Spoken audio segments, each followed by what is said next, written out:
देखो आपके पूरी स्क्रीन पर दिख रहा होगा, काफी देर से आप वेट कर रहे हैं. Thank you very much for coming to the class and once again we are live here on this YouTube platform अपने चैनल प्रियव्रत त्रिपाठी सर पर. Good morning everyone. Let me see who all are present here. कौन कौन आ गया class में? Neel is here, Khushi is here, Jyoti is here, Shriparna is here, Shrishendu is here, Sneha is here. Yes, good morning everyone and everyone who is present there. चलो देखो, जैसा कि आपको अपनी स्क्रीन पर एक बैनर दिख रहा होगा, ये बैनर मेरी फोटो के साथ लगा, ऊपर लिखा है SSC, bank, NDA and defence, और उसके नीचे हमने लिख रखा है मिरर ऑफ कॉमन एरर्स. आप जानते हैं अपने यहाँ एक ग्रामर की बहुत अच्छी बुक आती है, बहुत ही अच्छी बुक, जिसको हम मिरर ऑफ कॉमन एरर्स के नाम से जानते हैं. ये अशोक कुमार सिंह के द्वारा लिखी गई है. डॉक्टर अशोक कुमार सिंह ने इसे लिखा है. This is a very good book और इसमें एरर डिटेक्शन बहुत अच्छे हैं. तो आप लोगों की रिक्वेस्ट पर मैंने, जैसे कल हमने डिस्कशन किया था एक टेलीग्राम चैनल पर अपने, कि कौन सा एक नया सीरीज और सीक्वेंस लेके आए. तो mirror of common errors complete grammar का एक 30 डेज चैलेंज लेके आ रहे हैं. हम कोशिश करेंगे कि अगले 30 डेज में डेली हम सेशन लगाएं, रोज शाम 8 बजे. अब तुम मुझे शाम कहो चाहे तुम उसे रात कहो, लेकिन हम 8 बजे एक सेशन लेके आ रहे हैं डेली कॉमन एरर का. ओके जी, चलो बिल्कुल. हाँ ज्योति, उसका पीडीएफ मैंने शायद कल नहीं दिया था, मैं आज उसकी पीडीएफ प्रोवाइड करवा दूंगा, आज उसका भी और इसका भी. और आज शाम 8 बजे से सभी के सभी जुड़ेंगे क्लास में. सबका जुड़ना बहुत एसेंशियल है. सभी के सभी जुड़ेंगे क्लास में शाम के 8 बजे. Okay,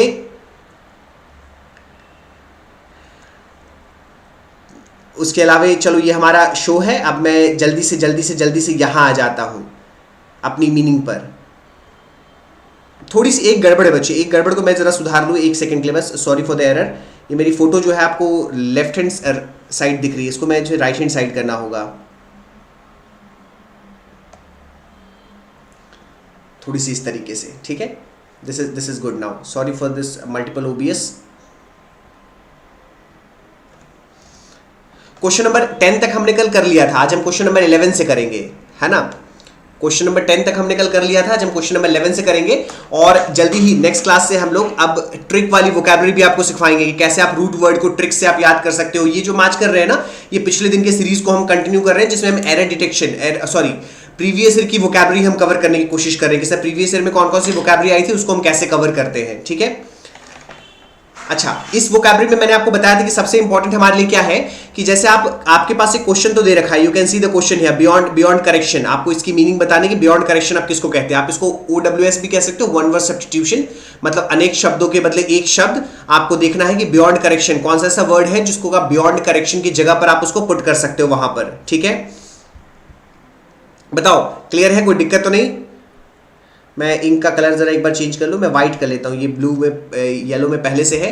beyond correction. चलो, पहला वर्ड है आपके पास इनवेटरेट, दूसरा वर्ड आपके पास है ग्लिब, तीसरा वर्ड है आपके पास इनकॉर्गिएबल, और चौथा वर्ड आपके पास इनकॉन्जरस. बताओ जल्दी से, what should be the answer. एक एक करके मुझे आंसर्स भी बताते चलिए आप लोग, सबके सब.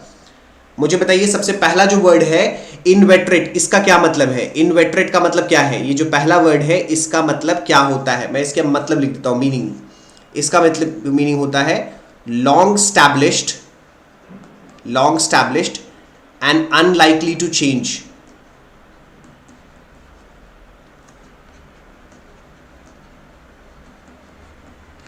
This is long established and unlikely to change. ये बहुत लॉन्ग स्टैब्लिश होता है लेकिन ये चेंज नहीं करता है. बहुत बढ़िया, श्रीपर्णा का आंसर एकदम बिल्कुल करेक्ट वाला आ गया है. लेकिन मैं चारों की मीनिंग एक बार आपको बताता चलूं. इसका वैसे करेक्ट आंसर जो है इनकॉर्गिएबल होता है. क्यों इनकॉर्गिएबल होता है? देखो, कॉर्गिएबल जो है वो करेक्ट से खुद ही बना है. कॉर्गिएबल मतलब जिसको हम करेक्ट कर सकें. कॉर्गिएबल कौन होता है? जिसको हम करेक्ट कर सके उसको हम कॉर्गिएबल कहेंगे. और इनकॉर्गिएबल किसको कहेंगे? जिसको हम करेक्ट नहीं कर सके, दैट इज इनकॉर्गिएबल. कॉर्गिएबल जिसको हम करेक्ट कर सकते हैं, इनकॉर्गिएबल जिसको हम करेक्ट नहीं कर सकते हैं. तो करेक्ट आंसर इज सी. लेकिन ये ग्लिब का मतलब क्या होता है? ग्लिब एक्चुअली स्पीच के तौर पर हम बोलते हैं. जैसे स्पीच अगर आपका बहुत फ्लुएंट है, लेकिन फ्लुएंट बट, देखो fluent is a positive term, तो मैं यहां पे बट यूज करता हूं. Fluent but insincere. जितने भी क्वेश्चंस मैं आज आपको करवा रहा हूं आप एक सेल्फ टेस्ट के तौर पे उसको लेके चलेंगे, ठीक है। मैं आज आपको वोकैबुलरी सिखा नहीं रहा हूं, मैं आपको वोकैबुलरी सिखाने की कोशिश कर रहा हूं क्वेश्चंस के through.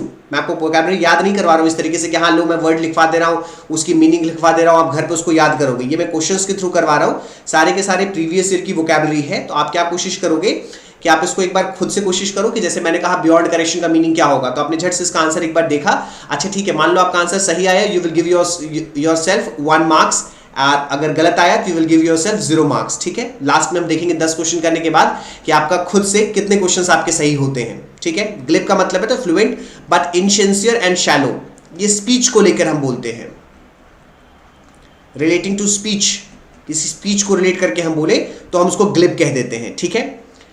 And what is this the meaning of this word, fourth word, इसका आंसर तो थर्ड वाला हो जाएगा, है ना, इनकॉर्गिएबल। Everyone is understood. इसका मतलब हो जाता है not in harmony,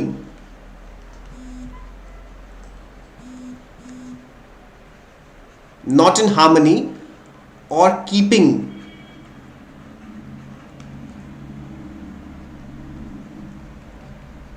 with the surroundings of something.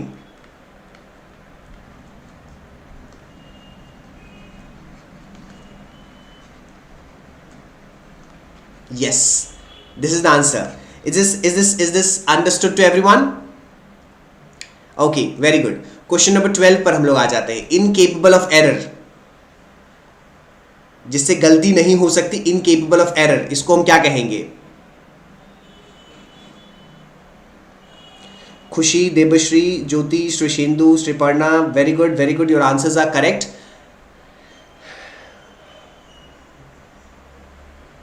देखो, इनकेपेबल ऑफ एरर, जिससे एरर नहीं हो सकता, जिससे incapable of error, capable of error जिससे एरर हो सकता है, और इनकेपेबल ऑफ एरर जिससे एरर नहीं हो सकता है। देखो, ये जो फर्स्ट वर्ड है, फर्स्ट वर्ड का मतलब क्या हो जाता है? एररस का मतलब होता है नॉट करेक्ट।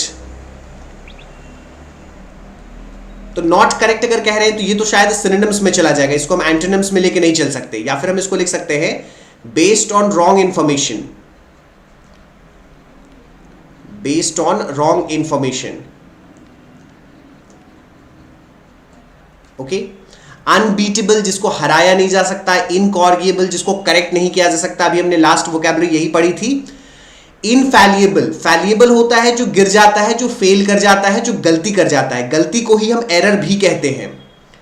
एरर का मतलब गलती हो गई, या फिर एरर का मतलब ये भी हो जाता है कि सर वो गिर गया, फेल कर गया, तो एरर का मतलब वही है। हाँ, जो एरर नहीं करे ऑब्वियसली उसको हम इनफैलिएबल ही कहेंगे, है ना, बिल्कुल सही, इसको हम इनफैलिएबल ही कहेंगे।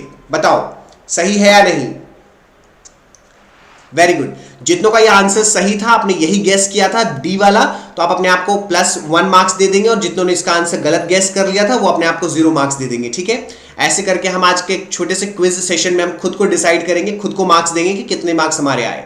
चलो हम क्वेश्चन नंबर 13 पर आते हैं। क्वेश्चन नंबर 13 क्या कह रहा है? One who believes everything he और शी हियर्स, मतलब कोई भी लड़का या लड़की किसी भी बात को अगर सुनता है और सुनते ही उस बात पे विश्वास कर लेता है। हम अपने normal day to day language में उसको कहते हैं क्या, कि ये बंदा बड़ा कान का कच्चा व्यक्ति है। हम किसी व्यक्ति को देखते हैं और कहते हैं देखो ना यार, ये बड़ा कान का कच्चा व्यक्ति। कान का कच्चा होने का मतलब ये हो जाता है, लोग कह देते हैं कि ये किसी की बातों को सुनता है और बड़ी जल्दी मान लेता है, मतलब अपना सोच विचार नहीं लगाता है। बताओ, कई बार इसको बेवकूफ भी कहते हैं हम लोग, तो फुलिश तो यहां पर लिखेंगे नहीं, क्या कौन सा वर्ड इसके लिए यूज करेंगे? देखो, क्रेडिबल, क्रेडिबल तो वो होता है जिस पे हम भरोसा कर सकते हैं। क्रेडिबल तो वो होता है जिस पे हम भरोसा कर सकते हैं। क्रेडेंशियल क्या होता है? क्रेडेंशियल होता है the qualities, experience, the qualities, experience etcetera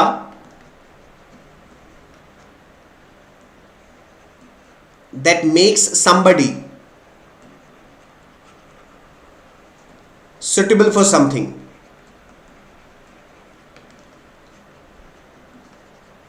मैं देखो यहां पर इसकी मैंने मीनिंग लिख दी। क्रेडेंशियल क्या होता है? He has a good credential, है ना, उसके पास एक बड़ी अच्छी क्रेडेंशियल्स है इस पोस्ट में अप्लाई करने के लिए या फिर इस पोस्ट को होल्ड करने के लिए। He is a credential person with the credentials, ठीक है।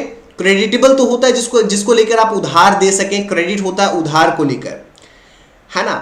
इसका आंसर बच्चा क्रेडुलस हो जाएगा। इसको कई बार लोग गुलिबल भी कहते हैं, गुलिबल, one who believes everything he hears और शी हियर्स, है ना। वो हर बात पे, ऐसी बात पे भरोसा कर लेता है जिसको वो सुने या जिसको वो विश्वास कर ले, ऐसी हर चीज पे भरोसा कर लेता है, उसको हम लोग क्रेडुलस या गुलिबल कहते हैं। और मैं लिख देता हूं यहाँ पे, और गुलिबल भी कहते हैं इसको हम लोग, ठीक है। क्वेश्चन नंबर 14 पे आते हैं। जितनों के आंसर्स पिछले वाले में सही थे वो अपने आप को +1 देंगे, जितनों के आंसर्स गलत थे वो अपने आप को मार्क्स 0 पे पॉइंट करेंगे, ठीक है।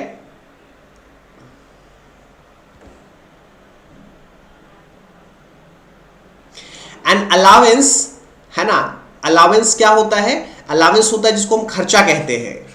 खर्चा जो डे टू डे लाइफ की जरूरतों को पूरा करने के लिए जो खर्च दिया जाए उसको हम अलावेंस कहते हैं, डे टू डे लाइफ के लिए। जैसे स्टूडेंट्स को भी अलावेंस मिलता है, मम्मी पापा के द्वारा जो पॉकेट मनी दिया जाता है उसको हम अलावेंस कह सकते हैं। स्टूडेंट्स पढ़ने जाते हैं तो उसको स्कॉलरशिप के फॉर्म में क्या करती है, गवर्नमेंट अलावेंस देती है। अगर वो weaker section of the society से बिलोंग करते हैं तो that is your allowance.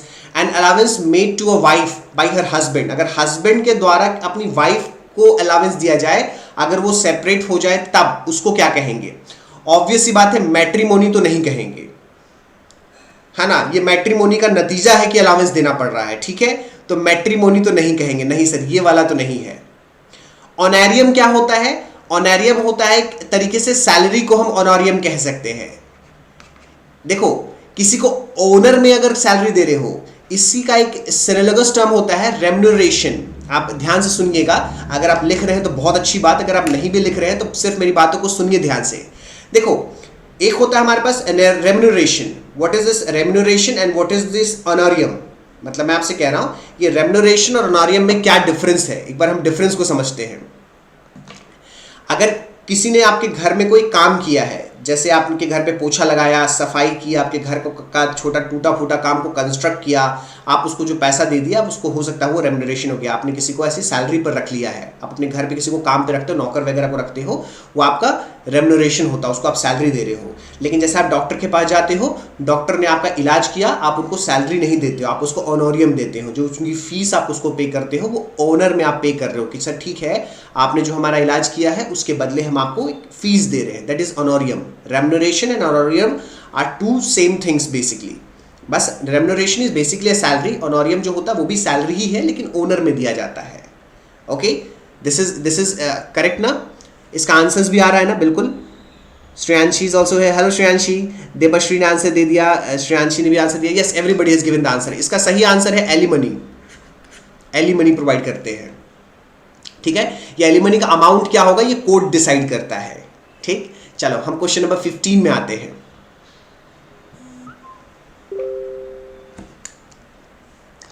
Question number 15 पे आते हैं हम लोग। Wild imagination, my God, imagination तो ठीक है सर, लेकिन ये वाइल्ड इमेजिनेशन क्या होता है? तो वाइल्ड इमेजिनेशन को क्या कहते हैं? चलो मैं एक पहला वर्ड, जैसे आपने यहां पे विम लिखा है, WHIM, विम, तो विम की मीनिंग क्या होती है? A sudden Dzire. विम का मतलब हो जाता है अ सडन डिजायर। पहले मैं इसकी मीनिंग लिख लूं, अ सडन डिजायर। यहां क्लास में आपको बिल्कुल तुक्का लगाने की पूरी छूट है, आप बिल्कुल तुक्का लगाओ आराम से। हाँ, मुझे आंसर्स बताओ, मुझे बस आंसर्स से मतलब है, तुक्का अच्छे से लगा सकते हो आप। अ सडन डिजायर और change,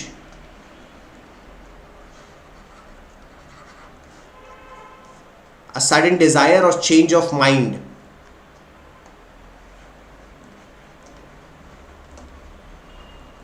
especially one that is unusual or unexplained.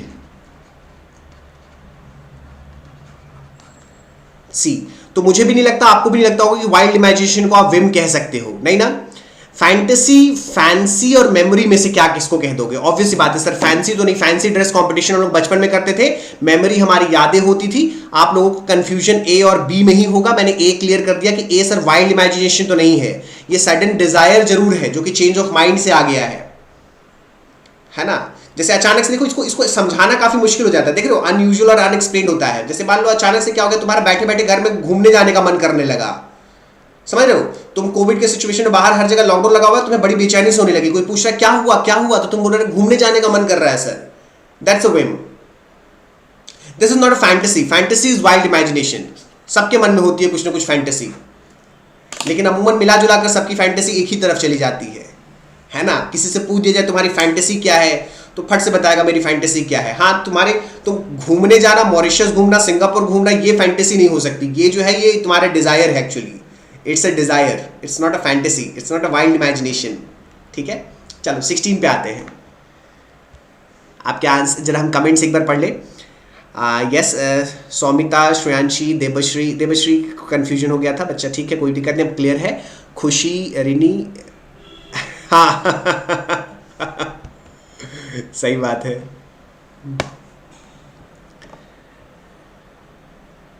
अच्छा, नेक्स्ट क्वेश्चन को देखो. मैं मीनिंग आपको बताता चलता हूं, मीनिंग बताना भी काफी जरूरी है. अ पोएम ऑफ 14 लाइन्स, देख रहे हो, ये लिटरेरी वर्ड से रिलेटेड है. क्या कहते हैं पोएम ऑफ 14 लाइन्स के पोएम को हम क्या कहते हैं? बैलेड. ये बैलेड क्या होता है, पहले मैं एक एक करके आपको सारी मीनिंग्स बता दूं, आप मुझे खुद बताओगे. अगर आपका आंसर सही होगा तो आप अपने आप को +1 दोगे, अगर आपका आंसर गलत होगा तो आप अपने आप को 0 मार्क्स दोगे. ठीक है, ऐसे हम करके अपने आप को रैंकिंग और मार्क्स भी देते चलेंगे. बैलेड का मीनिंग क्या होता है, कौन बताएगा? बैलेड होता है a long, very good, your answers are coming, a long song और poem that tells a story often about love. कई बार प्यार की कहानी और प्यार की गाथा को आप क्या देखोगे कि ये लोग पोएम के फॉर्म में समझाते हैं. लॉन्ग सॉन्ग बोलते हैं, पोएम बोलते हैं. जैसे शादी ब्याह जब होता है तो उस वक्त में गीत भी गाते हैं, तो गीत कई बार रस्मों का हिस्सा होती हैं, और कई बार ऐसा भी होता है कि लोगों को एक दूसरे को जोड़ने की भी बात वहां पे करते हैं. ठीक है, उसको हम लोग कह देते हैं बैलेड. बैलेड की मीनिंग सबको पता होगी, बहुत बढ़िया. मैं सेकंड वाले वर्ड की मीनिंग लेती हूँ. प्लाज्म क्या होता है ना? इसको हम साम कहते हैं, सैम. इसका प्रोनाउंसिएशन क्या होता है? पी साइलेंट होता है, और सैल्म को हम लोग साम इस तरीके से हम प्रोनाउंस करते हैं इसे हम कह सकते हैं sacred song. This is basically sacred song. जैसे भगवान के लिए जब कोई गीत गाई जाती है ना, उसको हम सैम कह सकते हैं, है ना? Poem that praises. बच्चे ये स्पेशली ये जो टर्म है ये बाइबल से निकल कर आया है. ये मैं आपको बता दूं, ये जो टर्म है ये बाइबल से निकल कर आया है.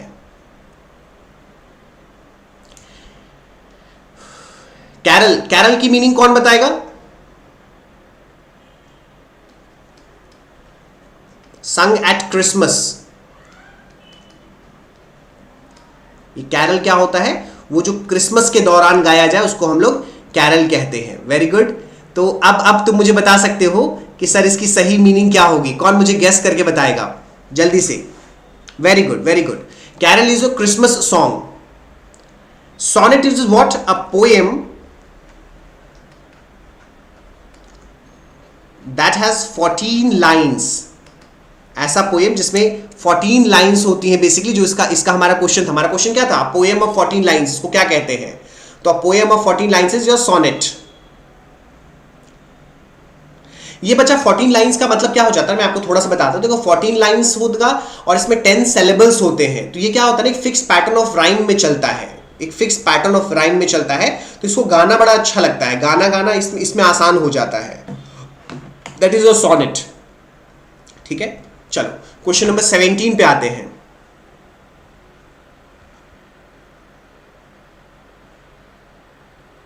This is actually a one word substitution. मतलब एक सेक्रेटरी का प्रपोजल था जिसको कि अडॉप्ट कर लिया गया full agreement of the all members. मतलब कोई मीटिंग चल रही है, मीटिंग में मान लो 10-14 लोग हैं, और उस मीटिंग में सबने, सेक्रेटरी जो थी उस सेक्रेटरी ने एक प्रपोजल दिया, and the proposal was accepted by all the members of the party. तो उसको हम क्या कहेंगे कि how it was adopted.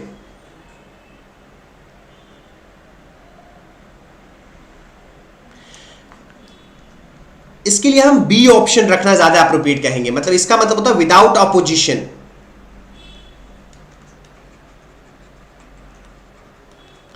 Without opposition, बिना विरोध के, बिना रोक टोक के, उसको हम एनामिनस कह देंगे, एनामिनसली।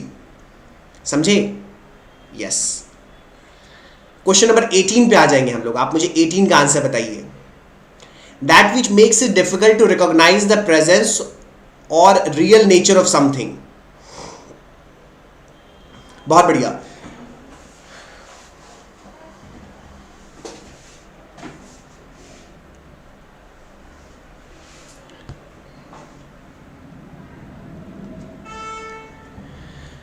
बिल्कुल, सब के सब वैक्सीन ले लो जल्दी से जल्दी। जितनों जितनों का नंबर लगता जा रहा हो, जितनों जितनों को स्लॉट्स मिलता जा रहा है, प्लीज वैक्सीन लेते रहिए, है ना। Government is trying it's full potential, और पूरे तरीके से पूरी कोशिश कर रही है कि आप सबों को जल्दी जल्दी वैक्सीनेट किया जाए, देश में थर्ड वेव को आने से रोका जाए।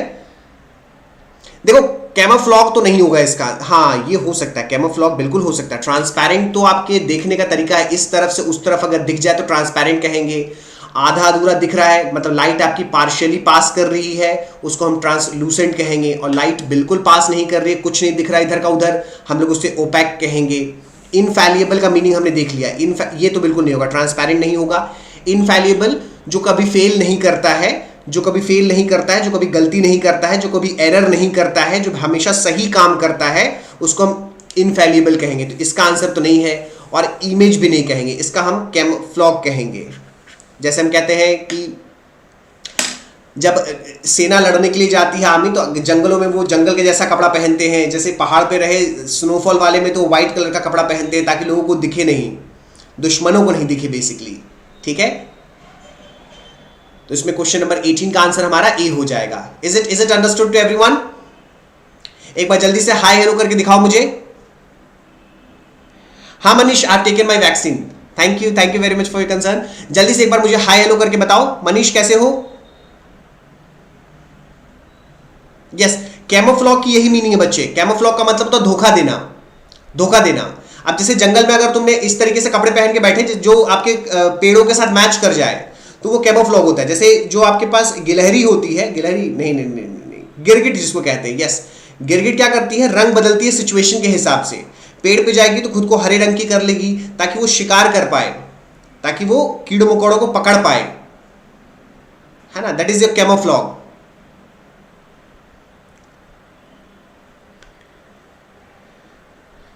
आज रात सबको याद रखना बच्चा, रात के 8 बजे, शाम कह लो या रात कह लो, ये रात के 8 बजे हम लोग मिलने वाले हैं ग्रामर के सेशन के साथ। आज हम लोग क्लास में शुरुआत करेंगे। देखो, ये फुली एरर डिटेक्शन का सेशन होगा। यहां हम एरर डिटेक्शन कवर करेंगे, वो भी किस बुक से, mirror of common errors, Ashok Kumar Singh की बुक से हम लोग कॉमन एरर्स को डिस्कस करेंगे। ठीक है, तो बिल्कुल ध्यान में रखना इस बात को। हाँ, जंगल में जो टाइगर के स्ट्रिप्स होते हैं वो भी इसीलिए होते हैं, कैमोफ्लॉग क्रिएट करने के लिए।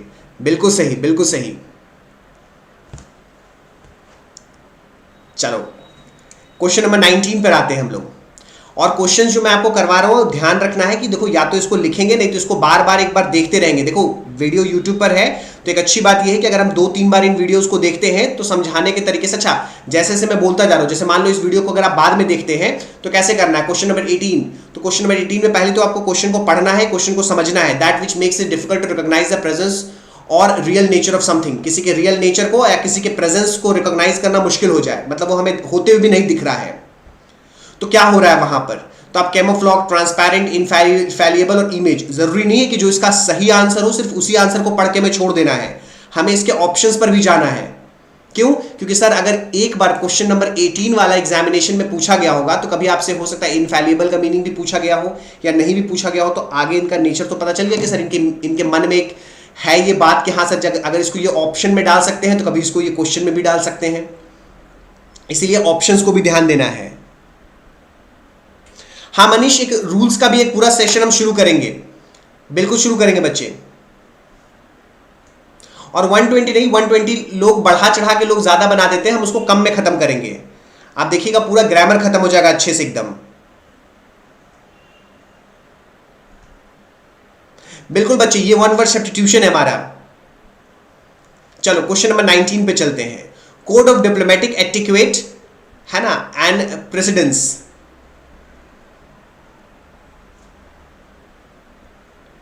This is very simple, code of diplomatic etiquette and precedence. देखो फॉर्मेलिटी बिल्कुल हो सकता था, अगर ये वर्ड डिप्लोमेटिक यहां पर नहीं होता तो। मैं क्या कह रहा हूं, बिल्कुल खुशी का आंसर सही है। हाँ सोनाली, हम द हिंदू की वोकैबुलरी भी इसी में इंक्लूड करेंगे, इसी सेशन में। जैसे हमने आज हम कल का सेशन कंटिन्यू कर रहे हैं, कल हमने इसको शुरू किया था, आज हम इसे खत्म करके कल से जो हम सेशन लेके आएंगे उसमें द हिंदू की वोकैबुलरी को भी लेके आएंगे। डेली का न्यूज एनालिसिस करेंगे, उसमें से वोकैबुलरी भी एक्सट्रैक्ट करेंगे हम लोग, ठीक है। यहां पर बिल्कुल इसका आंसर फॉर्मेलिटी हो जाता अगर यहां पे वर्ड डिप्लोमेटिक नहीं होता तो फॉर्मेलिटी नहीं होगा। स्टेटमेंटशिप तो होगा कि आप अपनी एबिलिटी को दिखाते हो राजतंत्र में, कि किस तरीके से आप रूल करते हो, किस तरीके से आप डिसीजंस लेते हो, वो स्टेट्समैनशिप हो। देश को, गांव को चलाने में आपके डिसीजंस किस तरीके से इफेक्टिव हो रहे हैं, दैट इज स्टेट्समैनशिप। यहां इसका आंसर नहीं होगा। हेरारकी हो जाता है, जो एक हम वही तो कह रहे हैं, हेरार्किकल तौर पे जो चलता है उसको हेरारकी कहते थे। हेरार्किकल मतलब क्या होता है कि एक जनरेशन के तौर पे, सर जो पापा ने किया वही बच्चे ने किया, फिर बच्चे के बाद उसके बच्चे ने, उसके बाद उसके बच्चे ने एक पोस्ट को हैंडल किया है, तो हेरार्किकल चलती आ रही है चीजें। यहां इसका आंसर प्रोटोकॉल हो जाएगा। Very good, all of you have given the correct answer. इसका आंसर प्रोटोकॉल हो जाएगा। गुड वन, ठीक है। क्वेश्चन नंबर 20 पे आते हैं हम लोग। A person who can make himself और herself feel at home in any country. मतलब वो किसी भी देश में चला जाए उसको लगता है यही मेरा घर है। हम लोगों को क्या लगता है, हम लोग तो अपने मोहल्ले से बाहर निकल जाए, लगता है अरे यार कब अपने घर लौटेंगे। अपना घर मोहल्ला ज्यादा अच्छा लगता है, क्यों, बहुत दिन यहां रह लिए तो अपना अपना सा लगने लगता है। लेकिन एक ऐसे व्यक्ति के बारे में जो किसी भी देश में जाता हो, किसी भी जगह पर जाता हो, उसको हर जगह अपने जैसा ही लगता है, उसे हम क्या कहेंगे?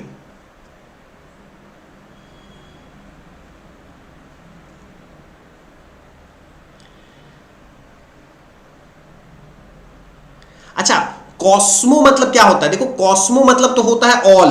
यहां पे तुम देख रहे हो क्या, हर जगह कॉस्मो लिख रखा है, COSMO, COSM, COSM, COSM, हर जगह है। कॉस्मोक्रैट अगर कोई आपसे पूछ दे what is the meaning of this word cosmocrat, COSMOCRAT, मुझे हर वर्ड की मीनिंग चाहिए। कॉस्मोक्रैट की मीनिंग क्या हो जाएगी? कॉस्मोक्रैट मीनिंग हो जाएगा ruler of the world.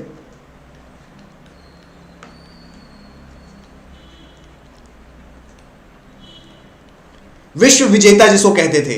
Alexander निकला था ग्रीस से विश्व को विजय करने, मतलब ही wanted to become a कॉस्मोक्रैट।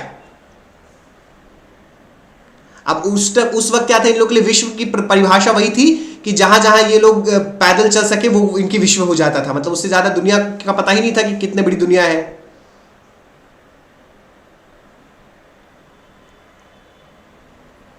What is the meaning of this word cosmosis? Cosmopolitan है ना, वेरी गुड। इसका आंसर तो कॉस्मोपोलिटियन ही हो जाएगा। जितनों का आंसर कॉस्मोपोलिटियन है वो अपने आप को +1 दे देंगे और बाकी लोग प्लीज 0 मार्क्स लेके चलेंगे। कॉस्मोसिस का मतलब क्या होता है? ये क्या वो ब्यूटी को रिटेन करना, उसको हम लोग कॉस्मोसिस कह देते हैं। मेकअप को कॉस्मोसिस कह देते हैं। बहुत बढ़िया, बिल्कुल Sneha.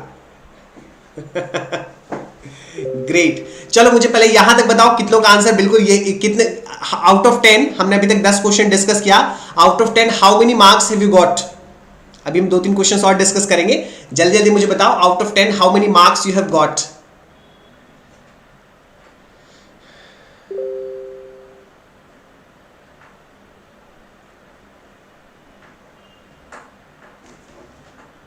Nine out of 10। Srishendu, very good very good, बहुत बढ़िया।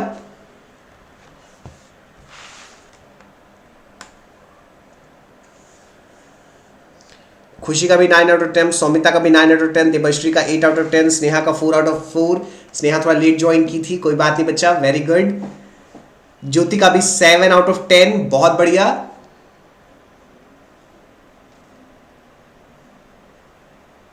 चलो, this was a good attempt, बढ़िया मार्क्स आए हैं आप लोगों के, बहुत बढ़िया अटेम्प्ट किया आप लोगों ने। चलो कोई बात नहीं, इसी तरीके से वोकैबुलरी को सीखते चलना है। देखो सीखना ज्यादा जरूरी है, पढ़ना है, सीखना है, और उससे ज्यादा जरूरी है याद रखना है। वोकैबुलरी को पढ़ने से ज्यादा जरूरी है बच्चे उसका revision. Why revision is important? क्योंकि सर पढ़ते जाएंगे भूलते जाएंगे, पढ़ते जाएंगे भूलते जाएंगे, वो काम नहीं करना है। यहां पे पढ़ना है और याद रखना है। आप क्वेश्चन नंबर 21 का मुझे बता दो आंसर। 2-3 क्वेश्चन और डिस्कस कर लेते हैं। What is the answer to question number 21?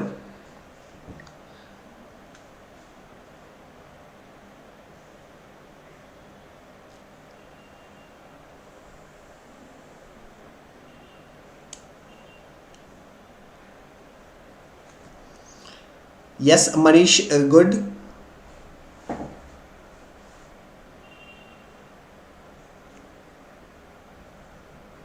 बच्चा ये एडोब का मतलब होता है घर, यहां पर इसका मतलब हो जाता हाउस। आप लोग को शायद ये कंफ्यूजन हो रहा होगा। एडोब होता क्या है ना, एडोब को एक्चुअल मीनिंग क्या हो जाता है, मड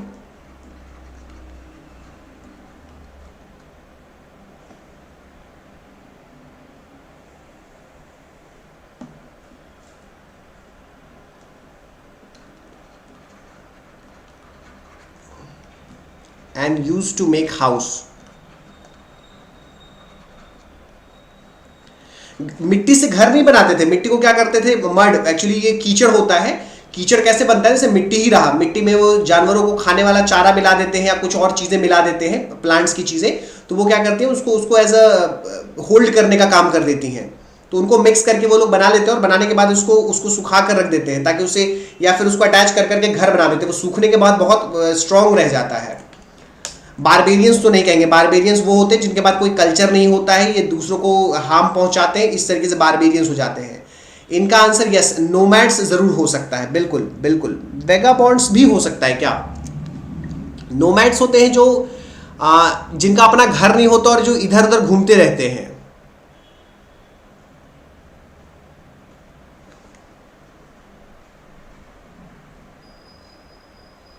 वेगाबॉन्ड बच्चा ओल्ड फैशन्ड होता है एक्चुअली। वेगाबॉन्ड क्या हो जाता है ना, old fashion. Barbarian wild person हो सकता है, बिल्कुल नहीं बच्चा, सी वाला मेरे ख्याल से यहां नहीं रखना चाहिए। पीपल ऑफ वेगाबॉन्ड हो जाता है पर्सन विदाउट अ होम। देखो यहां पर इसके पास घर नहीं होता है और यहां बोल रहा है no fixed home. Fixed home नहीं है, होम जरूर होता है इसके पास लेकिन फिक्स्ड होम नहीं होता है। वेगाबॉन्ड वो पर्सन है जिसके पास जॉब नहीं है, घर नहीं है। पर्सन विदाउट अ होम और अ जॉब,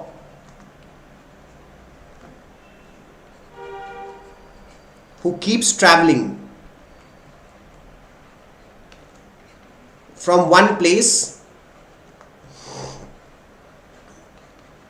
to another। इसके पास घर नहीं होता है, जॉब नहीं होता है, नहीं होता है। मैं ये नहीं कह रहा हूं कि, देखो यहां पर ये नहीं कहता कि घर नहीं हो रहा है, क्वेश्चन आपसे कह रहा है कि they have no fixed home. घर होता जरूर है लेकिन कभी यहां बनाते हैं, फिर कभी वहां बनाते हैं, फिर कभी वहां बनाते हैं और ये घूमते रहते हैं अपनी अपनी चीजों को लेकर। इसका आंसर बच्चा नोमैड्स होगा।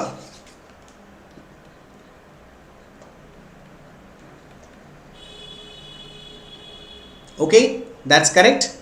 चलो अच्छा, क्लास की इसकी अगर पीडीएफ चाहिए तो इसकी पीडीएफ में आपको प्रियव्रत त्रिपाठी सर जो अपना टेलीग्राम चैनल है, इस टेलीग्राम चैनल पे मैं आपको प्रोवाइड करवा दूंगा, ठीक है। अभी क्लास के बाद ये पीडीएफ मैं वहां पे डाल दूंगा आपके लिए। Question number 22, a person who drives our motor car, जो मोटर कार को ड्राइव करे उसको हम क्या कहेंगे? लिफ्ट ऑपरेटर तो बिल्कुल नहीं कहेंगे।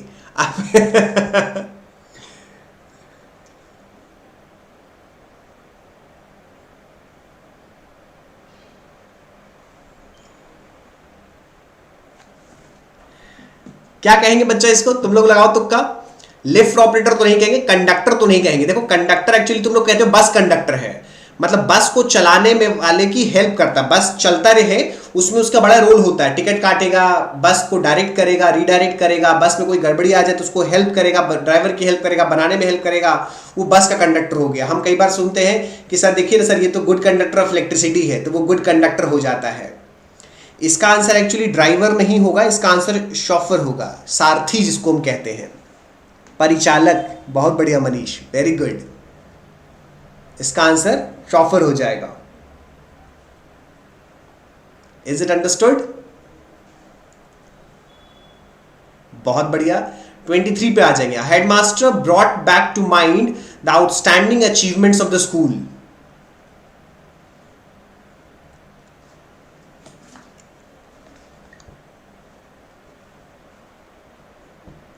रिमेंबर्ड याद किया, रिमाइंडेड याद करवाया, रिकॉल्ड होगा या फिर यस, क्या आंसर दे रहे हो? हेलो हेलो आकाश,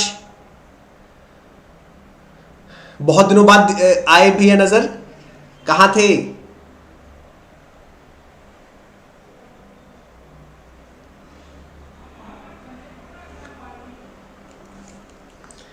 इसका मीनिंग क्या हो जाता है? Tending to remind one of something.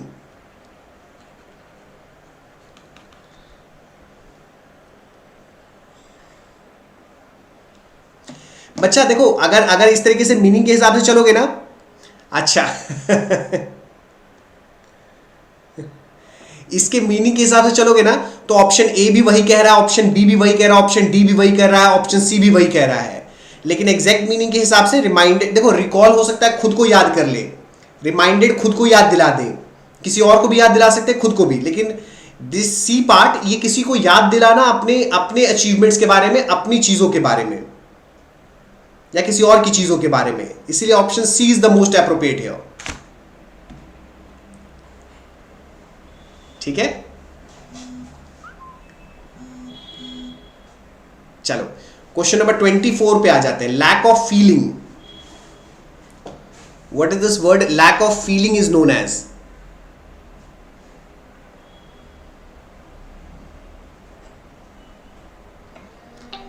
Sympathy में तो फीलिंग होती है ना? सिंपैथी में तो फीलिंग होती है किसी के लिए। पिटी हो जाता है, यहां पर भी किसी पर दया दिखाना। एम्पैथी भी हो जाता है दया दिखाना। पैथी हो जाता है लव या लाइकनेस या अट्रैक्शन। एपैथी मतलब उसको अपोजिट बन गया ये। तो the answer should be B1। 24 का आंसर बी हो जाएगा, एपैथी। बहुत बढ़िया Sushendu, Sreeparna, Sonali, Manish, Devashree, very good very good very good, बहुत बढ़िया, सबका आंसर सही है। Question number 25, last one for today. Accidental good fortune, क्या होगा इसका मतलब? Accidental good Fortune.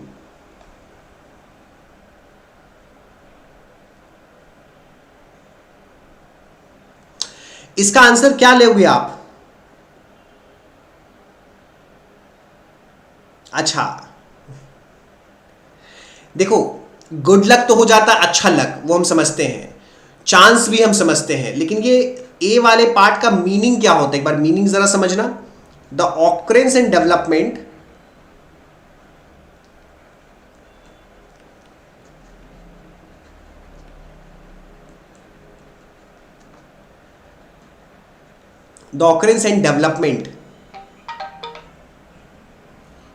of events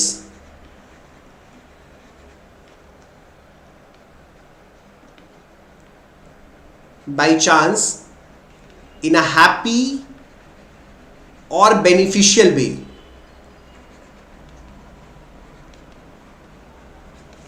इस तरीके से, तो अचानक से कोई चीज हो गई, कोई अच्छे तरीके से, अच्छे सेंस में, उसको हम सर्पेंटिटी कह देंगे। ठीक है, this one is the correct answer. Very good Shreyanshi and everyone. Shreyanshi, Manish, Sreeparna, Khushi, Debashree, Soumita, ज्योति, आकाश। ये फ्लूक का मतलब क्या हो जाता है? What is meaning of this word?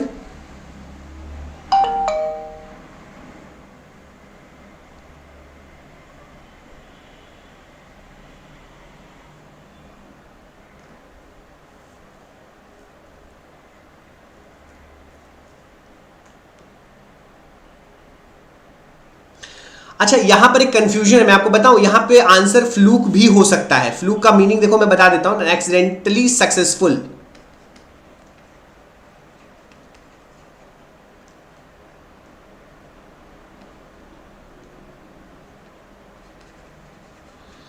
N accidentally successful.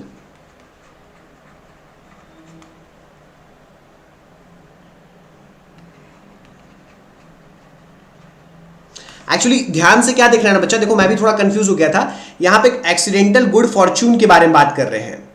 अगर वो इवेंट्स के फॉर्म में चल रहा है तो आप आंसर ए को लेके चलोगे। लेकिन मान लो अचानक से तुम्हें कोई चीज मिल जाए, जैसे तुमने क्रिकेट खेलना शुरू किया, एग्जांपल के तौर पे मान लो तुमने क्रिकेट खेलना शुरू किया, अचानक से तुमने बैट घुमाया, तुम्हें क्रिकेट खेलना नहीं आता, तुमने बैट घुमाया, अचानक से बॉल पे लगी और बॉल आपके बाउंड्री के पार चली गई, तो that was a fluke. That was a fluke. मैं मीनिंग समझाता हूं, उसके हिसाब से आप क्वेश्चन को समझना। That was a fluke. तो तुम बिलियर्ड्स खेल रहे हो, तुम्हें कैरम खेल रहे हो, तुम्हें कैरम खेलना नहीं आता, तुमने इस तरीके से लगाया, अचानक से कैरम की जो आपकी स्ट्राइक वाली गोटी है वो इधर टकराई, उधर टकराई, उधर टकराई और क्वीन को लेके अंदर चली गई, और क्वीन को लेने के बाद एक और गोटी, मतलब क्वीन तुम्हारी। तो अब इस केस में that was a fluke, that was a fluke, समझे? तुम्हें ताश खेलना नहीं आता, तुम्हें पत्ते खेलने नहीं आते, तुम कसीनो में गए हो, अचानक से तुमने इस तरीके से किया और अचानक say that was a good luck, तुमने तुक्का लगाया और तुक्का वो सही बैठ गया, दैट वाज अ फ्लूक। तो ये आप कह सकते हो this is an accidental good fortune. हाँ, this one is also correct, लेकिन इसका मतलब जो है occurrence and development of event by chance in a happy और beneficial way. Occurrence of events होता है, ये एक के बाद एक चीजें होती है जो अच्छी हो जाती हैं। यहां पे आपसे पूछो एक्सीडेंटल गुड फॉर्च्यून, तो उसका आंसर आप डी को भी लेके चल सकते हो। ठीक है, चलो बहुत बढ़िया। बताओ यहां तक किसी को कोई डाउट? जितने भी क्वेश्चंस हमने अभी तक किए, अभी तक हमने अराउंड आज आपको 15 क्वेश्चंस करवाए और 15 into 4 अगर हम लेके चले तो अराउंड 60 वर्ड्स पे हम लोगों ने डिस्कशन किया है, क्योंकि एक क्वेश्चन का मतलब है कि 4 वर्ड, ठीक है? तो हमने 15 क्वेश्चन के साथ साथ 4 वर्ड को हमने डिस्कस किया। तो आज सभी याद रखिएगा, शाम के 8 बजे, मतलब रात के 8 बजे हम आज एक सेशन लेके आ रहे हैं मिरर ऑफ कॉमन एरर्स की बुक से। बहुत ही बेहतरीन सेशन होने वाला है, बेहतरीन तरीके से, है ना? तो शाम के 8 बजे सबको जुड़ना है, बहुत बेहतरीन तरीके से जुड़ना है। हम लोग मिलेंगे और मिलके हम लोग क्वेश्चंस शुरू करेंगे। आज हम लोग शुरू करने वाले हैं सब्जेक्ट वर्ब एग्रीमेंट के क्वेश्चंस, ठीक है? कोई डाउट हो किसी को तो बताना है बिल्कुल, और कोई भी डाउट हो तो प्लीज अपने चैट बॉक्स में जरूर डालिएगा। मैं चैट बॉक्स में बाद में इसकी रिप्लाई जरूर कर दूंगा। अगर मान लो लाइव सेशन में मैं नहीं देख पा रहा तो बाद में मैं चैट को जरूर एक बार रिप्लाई करूंगा आपके, ठीक है? Thank you everyone, thank you for joining. और प्लीज सभी के सभी चैनल को सब्सक्राइब जरूर कर लेना। प्लीज सपोर्ट करो, तुम्हारे सपोर्ट के बिना हम कंटिन्यूअस लेक्चर्स नहीं ले पाएंगे। हर किसी के पास घर में मम्मी भी है, पापा भी है, सबके पास मोबाइल फोन है, भैया के मोबाइल फोन, सबसे प्लीज सब्सक्राइब करवा दो हमारे चैनल को। Thank you everyone.